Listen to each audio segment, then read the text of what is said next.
Tomb Kings. The first of 2 armies released for Warhammer The Old World when it first came out, and I just had to start that army. Pretty quick to paint, and undead was a faction missing from my collection.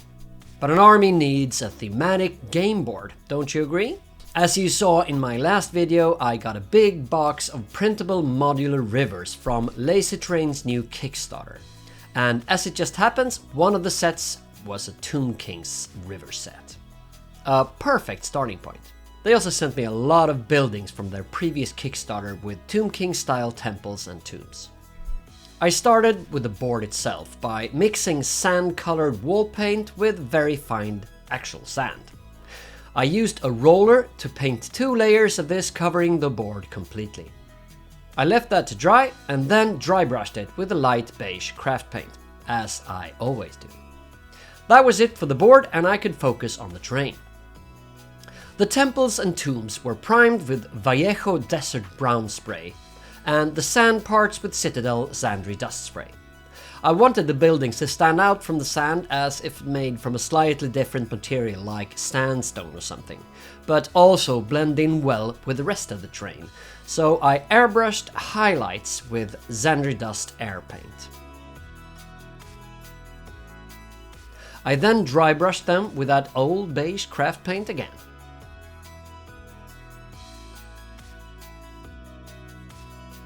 I finished them off by painting the gold parts with Retributor armor and shaded that with a burnt sienna ink.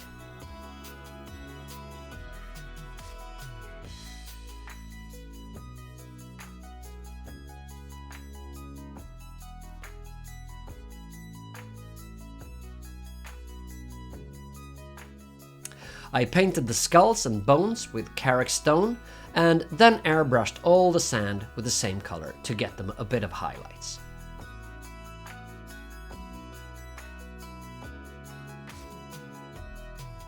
The river parts got the same airbrush treatment on the sand dunes, and then I started painting the water.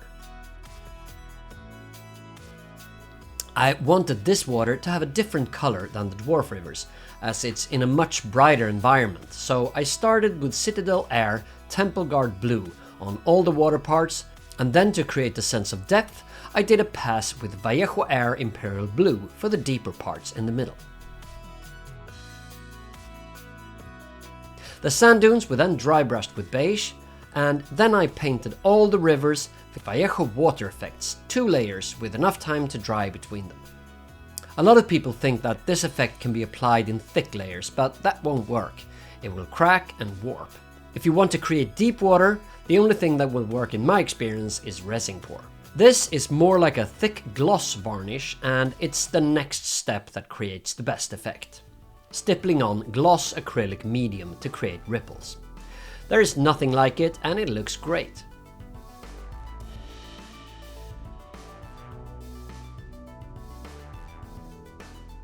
When that was dry, the larger skulls and bone piles got a highlight of Carrick stone. The last stage for the rivers was adding some green flock on some parts close to the river where vegetation would grow in the desert.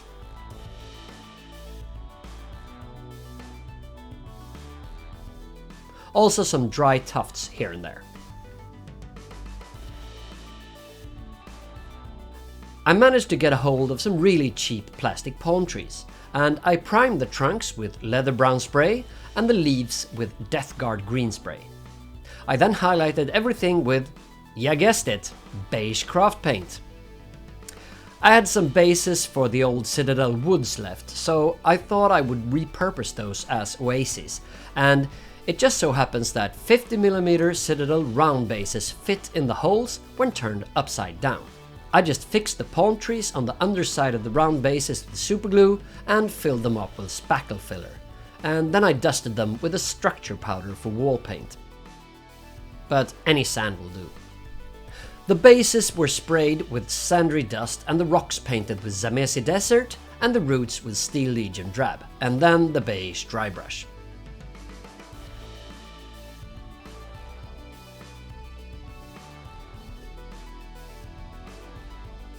I then covered the base with green flock and lots of vegetation to mimic the look of a desert oasis.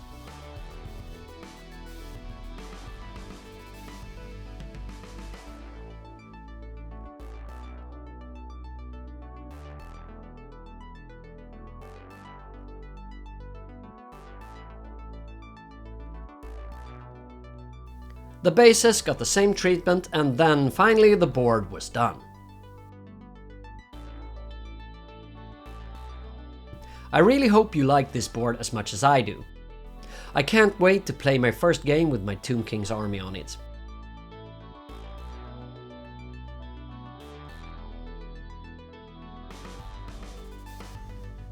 If you have any tips or suggestions as to what you would like to see next, let me know in the comments, and don't forget to like and subscribe. See you next time. Bye!